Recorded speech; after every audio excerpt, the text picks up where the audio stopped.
Bonsoir à tous et à toutes, bienvenue dans cette session de codage en Delphi. Aujourd'hui je repars sur YT Video Series, histoire de rajouter 2-3 petites fonctionnalités. On en était resté à un programme qui fonctionne côté mise à jour.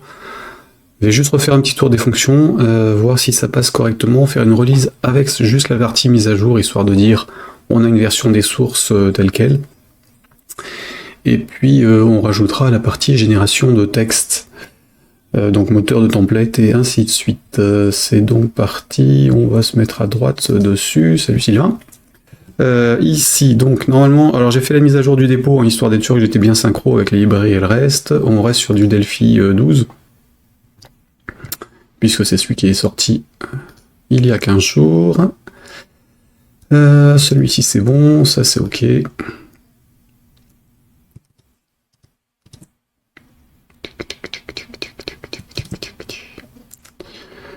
Alors, qu'est-ce qui nous restait là-dessus? J'ai pas regardé avant, histoire d'être tranquille. Oui, donc ça, toute la partie de base était faite. Il y avait les générations de texte, d'export et trucs comme ça.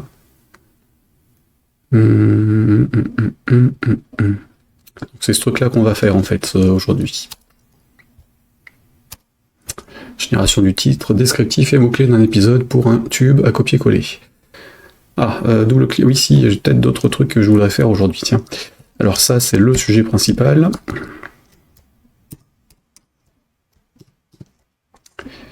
Mais effectivement, le double clic dans la fenêtre de sélection, ça simplifiera quand même pas mal de choses. Chaque écran de saisie dans des boutons liés à l'affiche, les sortir du vertical scroll box, il n'y a pas d'urgence. Changer l'icône, oui, il n'y aurait pas d'urgence non plus. Donc je sors pas le binaire. Le jour où un écran n'avait pas un. Oui, ça ok, ça reste là. Ok, je vais rester là-dessus. Donc, il y a deux trucs à faire aujourd'hui.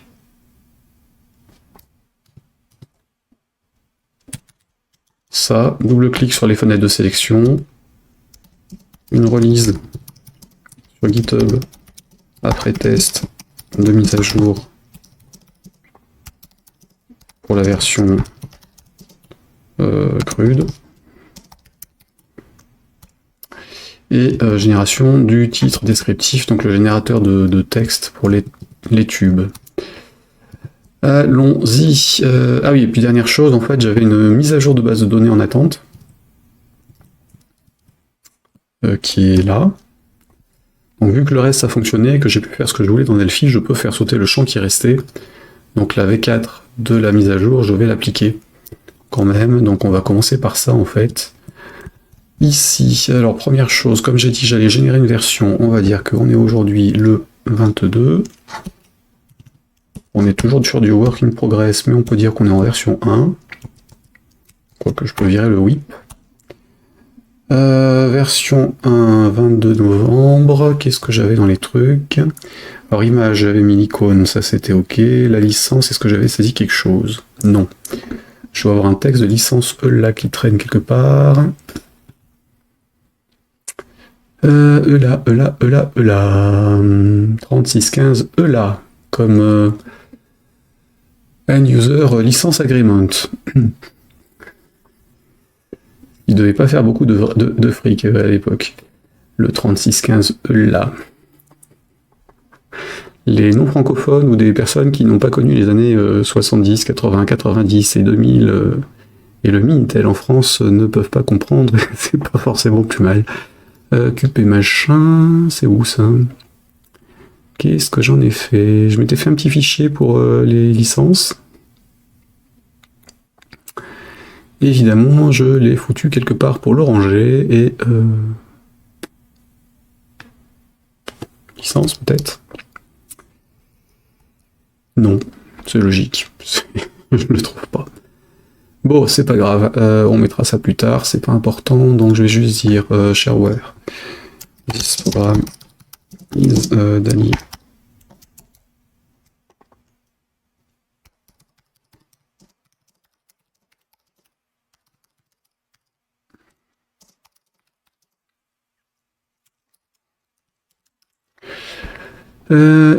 Ça dit tu dev avec une nouvelle version Vénard. Oui, tout à fait. Et d'ailleurs, je ne suis toujours pas répondu, mais j'ai toujours ton mail en attente. Salut Club AC News, coucou, et si j'ai connu, ça me manque. Le 3617 ou le Minitel? Parce que je pense que côté 3617, on a quand même gagné avec Internet, au moins en termes de qualité des images et puis de vitesse de téléchargement. Après, pour le reste, je suis pas sûr. Le côté confidentiel du truc était peut-être plus pratique quand même globalement pour éviter plein de merdouilles. On faisait une blague avec ULA. Oui, ah bah ça. Alors, ce logiciel est fourni tel quel.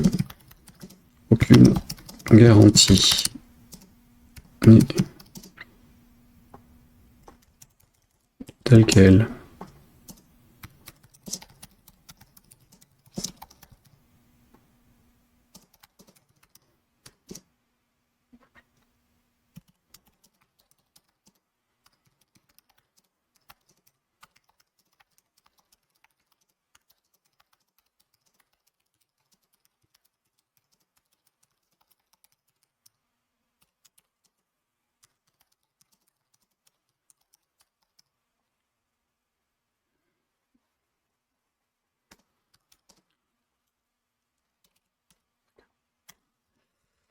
C'est un programme.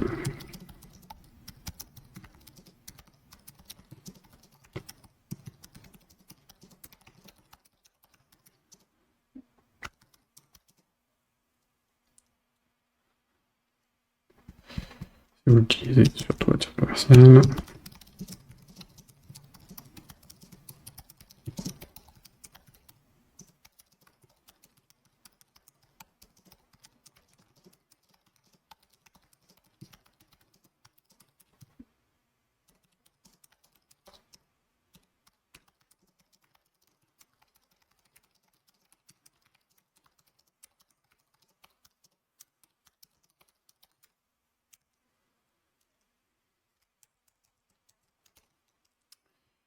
Viens les le fric. Hop. Alors, hop là, pomme R. Note peu de. Note peu de plus et monsieur DeepL. Ici, tac, the software is supply as it, as is. Ah oui, c'est as is pour tel quel, ok. With or without bugs, no warranty is offered as to it operation or the data processed next backups. Where if you use it, yep, ok. Donc on va copier la version anglaise dans le truc. Même si je vais pas distribuer le binaire puisque j'ai toujours pas la possibilité de signer depuis mon Windows 11. Il faut que j'ai pas encore testé depuis une session, enfin une licence, enfin Windows 10 sur processeur Intel. Il faut que je le fasse licence la temp.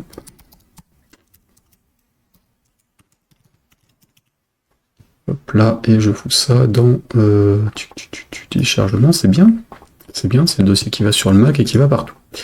Donc j'ai ma licence indiquée ici, c'est bon. Ensuite, le tag, on s'en fout, le titre, c'est bon, ça c'est ok. J'avais quoi d'autre? La description peut-être? Est-ce que j'ai un truc ici? Non, c'est bon. Et le lien, on est ok. Bien, donc ça va pour la version 1.0, on sera d'accord. J'avais dit, hop là, nouvelle version de la base de données, donc je copie le script sans le virer de là, CTRL-C. Alors là, c'est typiquement le genre de manipulation, CTRL-A, CTRL-A, CTRL-C, Alt tabulation qui perturbe la main en fait. Et pourtant, on a les 6 touches les unes à côté des autres. Donc ça, la base de données, c'est dans UDB. UDB ici, je vais dans le script. Éditer, non, c'est là. SQL script, ça sert à rien de rapprocher la tête de l'écran, ça va se faire tout seul. Voilà, et j'en rajoute un petit pour la V4. Qui sera juste l'effacement du champ que j'avais viré la fois d'avant. Et qui, effectivement, ne sert pas dans les bases. En tout cas, qui ne devrait pas être nécessaire. Donc là, on est OK là-dessus. Hop là, donc ici, ajout d'une là dans Box, changement version 1.0 2023 11 22 pour une release du source sur GitHub CRUD complet.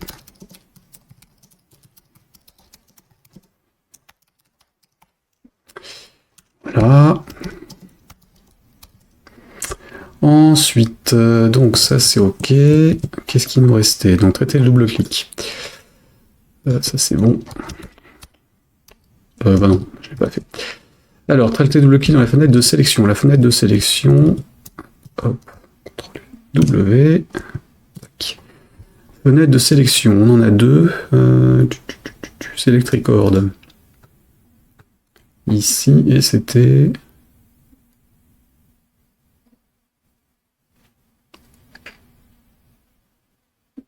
Ah non, après c'était les liens clic machin, donc ça doit être la même. Donc j'ai dit ici le double-clic, si je vais sur un item, un clic, un double-clic, item, clic X. Comment ça fonctionne ce truc? J'aurais dû l'exécuter en debug par contre, hop. Voilà.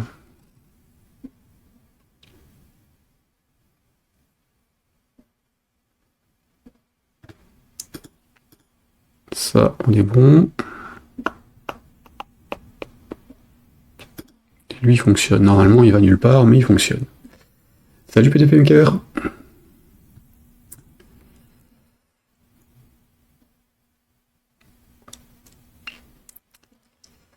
Alors, on est ok là-dessus, ça c'est bon. Comment ça va de ton côté? Donc tube, on est ok. Si je vais là-dessus, je fais un edit, je valide mon edit. Les boutons, il faut vraiment vérifier. Ça va, bah, ça va aussi. Globalement, c'est bien. Tout se passe bien. On avance un peu sur tout ça. Je pense que l'ouverture du SQL là-dessus, ça va pas le faire. Là c'est bon, ça c'est bon, il m'a gardé ça évidemment, et donc il m'a fait un truc dans la nature pour rien, non c'est bon. Ok, donc là c'est ok pour les séries, pour les tubes, pour les saisons ça n'a pas bougé, j'avais dit ça, je sélectionne, si je double-clique, j'ai bien la sélection qui se fait.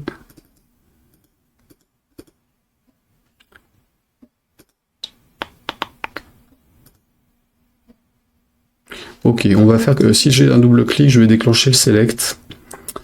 Et je verrai bien si ça sélectionne le bon ou pas. Donc là, double-clic, parce qu'on est sur la liste, hein, on n'est pas sur un élément. J'ai pas le lien élément, et du coup, si je fais le bouton select, change form create,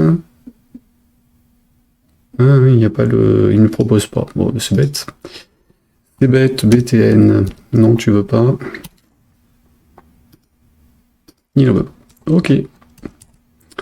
Donc, double-clic sur ma liste. Double-clic sur ma liste, on va dire qu'on fait le BTN select. Clic. Ah, alors il s'appelle comment le... Comment je l'ai appelé? Comment je l'ai appelé, le bouton select? Je l'ai pas appelé? Qu'est-ce que j'ai fait? Bah oui, il n'a pas de clic. J'ai juste mis un modal result peut-être?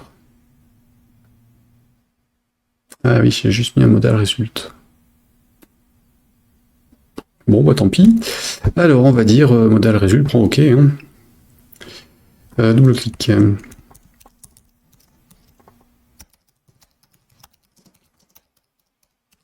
Est-ce que ça passe comme ça? Je suis pas sûr. Normalement, il en tient compte sur les boutons. Je sais pas s'il le fera sur autre chose. Alors, data, on va aller sur les saisons. Je vais aller sélectionner une autre série sur celle-ci. Et on va dire la C.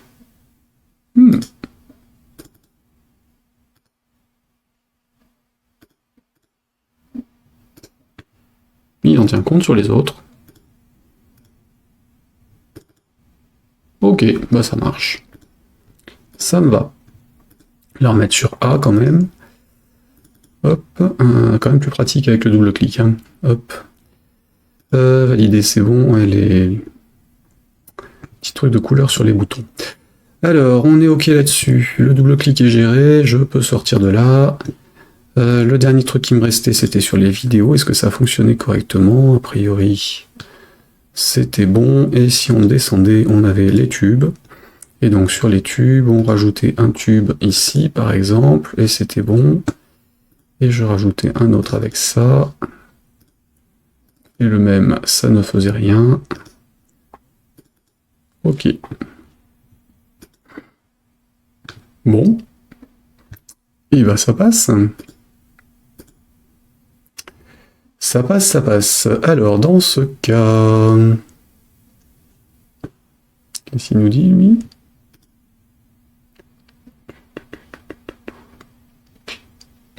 Bizarre, j'ai eu un affichage... le chat a bougé, redescendu sur Twitch, pas sur mon retour de Twitch. C'est Space. Donc, double-clic machin, c'est fait. Et donc ça... ça a été traité. Hop. C'est quoi la database derrière? Alors là, sur celui-là, je suis sur du SQLite sans mot de passe, sans rien. Accessible, alors volontairement non protégé. Parce qu'en fait, j'ai d'autres idées derrière, notamment de l'import et de l'export directement vers YouTube et autres. Des données, pas juste la génération des contenus. Donc, du SQLite, la base étant ici. Hop, sur le dépôt de code.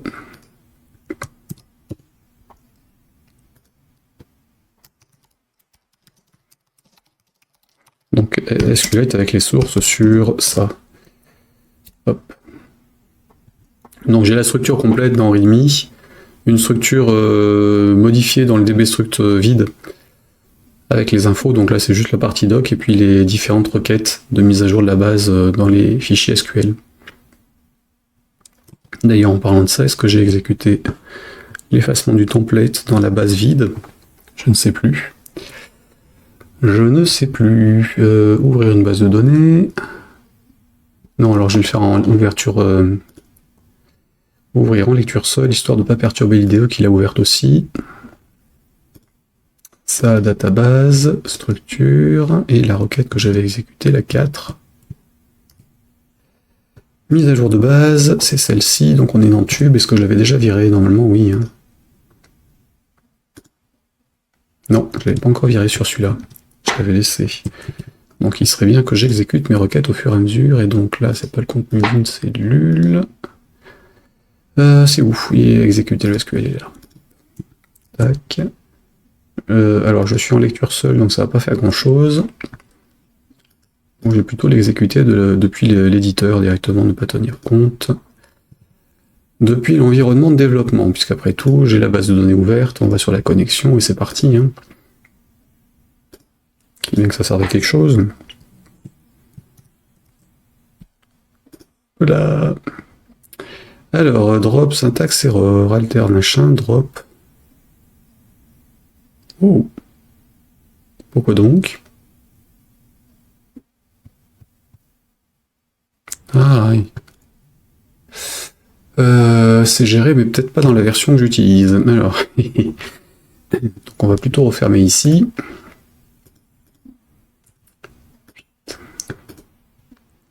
Il n'a pas moufté pour la mise à jour là par contre, c'est bizarre. Je suis dans document, où es-tu? Ici, document. La base de debug. Elle est là et ici. Il m'a mis la version 4 ou pas?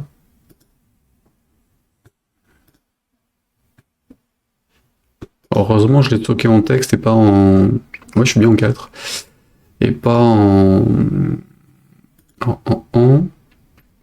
binaire. Donc ça va, je peux le regarder. Mais et ça, du coup, si je l'ouvre avec l'autre...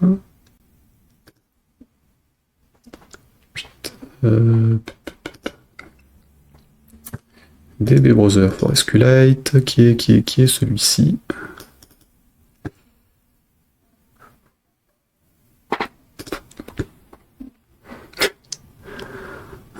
Guess. Oui, toujours.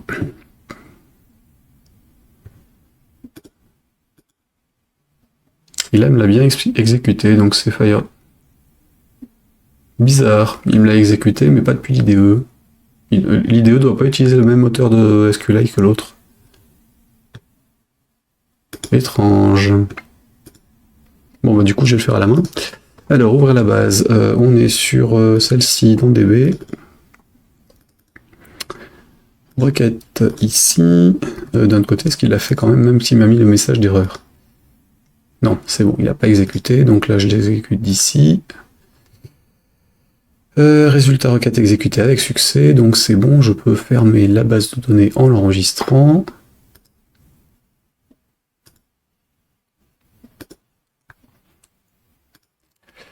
Drop colonne.